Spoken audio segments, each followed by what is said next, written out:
लोकसभा चुनाव के बाद अब सबकी नजरें यूपी के विधानसभा उपचुनाव पर हैं। अभी हाल ही में देश में 13 विधानसभा सीटों पर हुए उपचुनाव में भारतीय जनता पार्टी को उत्तराखंड की बद्रीनाथ सीट पर हार का मुंह देखना पड़ा था, जिसके बाद से तमाम पार्टियां अपनी अपनी जीत का दावा ठोकती नजर आ रही हैं। इन सब के बीच सवाल ये उठता है कि कौन सी पार्टी कितनी सीटों पर आखिरकार चुनाव लड़ेगी।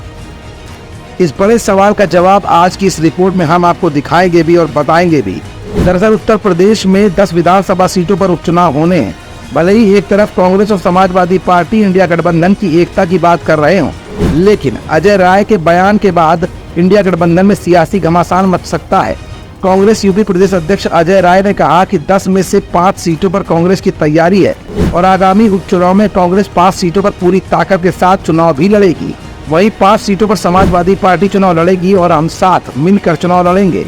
अजय राय का कहना है कि हमने 10 विधानसभा सीटों से लोगों को बुलाया, लेकिन फैसला सिर्फ 5 विधानसभा सीटों पर चुनाव लड़ने का किया। जो 5 सीट भाजपा और उसके सहयोगी दलों के पास थी, हम उन्हीं 5 सीटों के लिए तैयारी कर रहे हैं। अजय राय का कहना है कि हम लड़ेंगे तो डंके की चोट पर जीतेंगे भी, जबकि समाजवादी पार्टी के मुखिया अखिलेश यादव पहले ही क्लियर कर चुके हैं कि इंडिया गठबंधन के तहत समाजवादी पार्टी 8 सीटों पर और कांग्रेस 2 सीटों पर चुनाव लड़ेगी। जहां एक तरफ कांग्रेस पार्टी की तरफ से अजय राय का बयान सुर्खियों में आ गया है, तो वहीं अब ये भी कयास लगाए जा रहे हैं कि अगर समाजवादी पार्टी 5 सीटों पर चुनाव लड़ती है और कांग्रेस भी 5 सीटों पर चुनाव लड़ती है तो कहीं इंडिया गठबंधन में आपसी खींचतान मध्य प्रदेश विधानसभा चुनाव के दौरान हुई सीटों के बंटवारे की तरह सामने न आने लगे।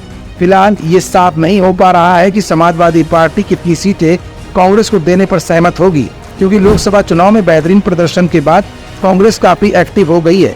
लेकिन ये जानना भी दिलचस्प होगा कि समाजवादी पार्टी कांग्रेस को कितनी सीटें देती है और क्या अपने खाते में मिली सीटों से कांग्रेस संतुष्ट हो पाती है या फिर अपना रास्ता कुछ अलग बना लेगी।